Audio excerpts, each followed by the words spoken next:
Gentlemen, awesome day to you. Welcome back to MGTOW Money. Today's topic, be terrified of these people. We'll get to that in just a second. As always, I want to sincerely thank the ongoing investment support from the Patreon supporters of this channel, which is vastly increasing. Guys, thank you very much to all the Patreon supporters of this channel. And for my book readers out there, let me throw out a book to you. The title of the book is Essentialism, the Disciplined Pursuit of Less. An outstanding book for those of you who might be interested in minimalism, as well as applying the 80-20 rule to improve your life. See links in the video description of today's video to becoming a Patreon supporter of this channel, as well as to the book on essentialism. All right, gentlemen, let's get to it. Be terrified of these people. I took this from a recent article just from a few days ago from the Reformed Broker website. This guy is a serious author, very successful financial advisor out of New York City, etc. I'm just going to briefly give you in 10 words or less what his article says. That again is, and I'll include a link to it. It is titled Be Terrified. Basically, he says, gentlemen, in 10 words or less, no matter how fancy that guy's suit is, no matter how prestigious looking his office is, no matter how clear and concise his ideas might be, he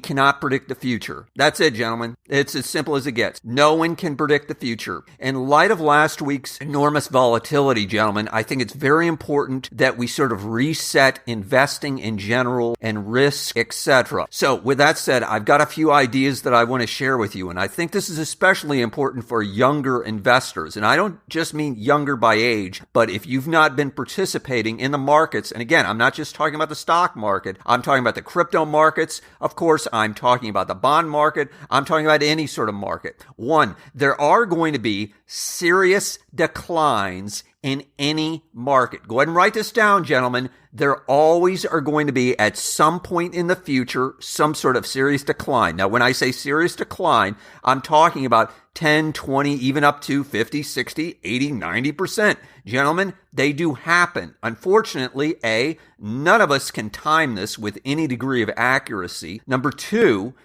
these types of declines, what might be called corrections. In other words, if it's 10% or more, it's a correction. If it's 20% or more, that's defined as a crash. These types of declines are irregular. They're inconsistent. Unfortunately, no matter how particular we've gotten relative to indicators, relative to correlations, etc., unfortunately, no one, absolutely no one, gentlemen, has been able to come up with any sort of consistent methodology to predict when these types of things are going to happen, unfortunately. So that takes me to my next point, which is if you're holding single securities, I'm talking about one single stock, one single cryptocurrency, one single of anything. In other words, if you've got the vast majority of your money in one particular security, you are taking on enormous risk. I've mentioned this before. I've got to mention it again. Holding a basket, if you will, of non-correlated assets. Remember, I mentioned 6 asset classes on the last video. If you're holding 6 different asset classes, it is extremely unlikely that they're all going to decline together. So, for example, gold last week went down just a little bit, as opposed to, obviously, the stock market and cryptos went down significantly. The point being, gentlemen, is that I highly recommend that you don't put, let's just roundabout say, more than about 10% or so of your investment dollars into one particular single idea. I know, gentlemen, you're not going to get the greatest return on your money, if you will, but you'll have the best likelihood of getting your money back. Number 3. Always consider, gentlemen, the simplicity of mutual funds, exchange-traded funds, even plain index funds. Although it's the advantage being with these that they're extremely unlikely to go to zero. And in the long term, measured in years, it'll probably work out fine. As a matter of fact, an idea that you might want to consider, put about 80% of your overall investment dollars. Again, let's just hypothetically say you have $10,000 to invest. Why don't you put $8,000, 80%, into some sort of plain Jane, well-diversified asset mix, put it into a Harry Brown type portfolio or just some sort of nice hardcore portfolio of things that you're not going to touch. Take the remaining 20%, that other $2,000 of your 10, and put it in the most speculative, wild, crazy penny stocks, wacky cryptos, just anything you want, just casino money, if you will. The point being is that you might hit really huge, of course, in that 20%, and you can feel good about that you're still participating. And you can also feel good though, and you can sleep well at night knowing you have that 80% core covered. Now, speaking of the long term that I was just referencing before, gentlemen, one of the key questions you've got to ask yourself before you're making any sort of investment, besides, of course, I've emphasized this, looking at the downside, is what is your time horizon for this investment? In other words, how long do you plan on holding this investment? If I'm 25 years old and I'm making an investment,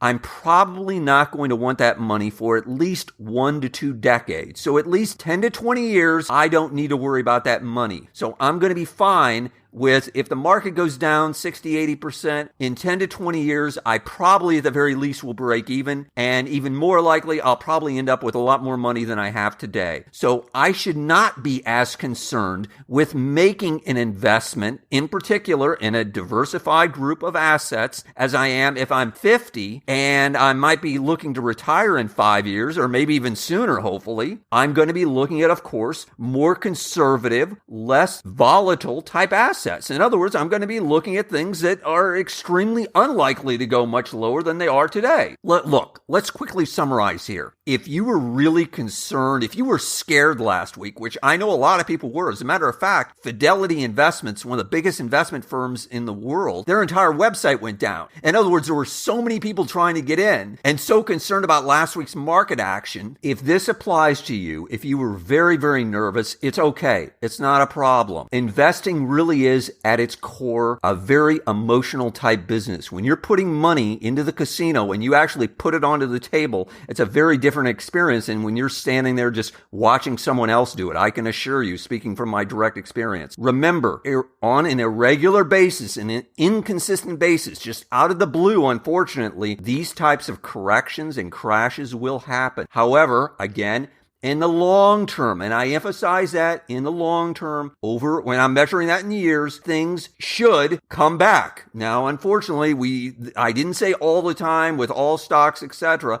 But again, if you're in a diversified group of stocks, a diversified group of non-correlated assets, you will be fine. Lastly, let me mention another idea. Consider lightening up. In other words, what I'm talking about, men, is reducing whatever you're invested in right now. Reduce the amount of money that you have in that investment. In other words, if you've got $10,000 and all $10,000 is invested, why don't you knock it down to 8 and put $2,000 in cash? My point is, gentlemen, cash is not trash. Cash is like owning a soft pillow. It allows you to sleep very, very well at night. I can assure you, gentlemen, I have always, through nearly my entire investing career, as best I can, always had a reasonable, substantially higher than most people would say, percentage of cash sitting on the sidelines, because I knew I would be very, very nervous if most of my money is in any type of market and I was potentially looking at devastating losses. The point is, gentlemen, in 10 words or less, the person who loses the game gets knocked out of the game. And if you've got cash, you won't get knocked out of the game. All right, gentlemen, hit the like button if you found that useful. Hit the subscribe button if you haven't already.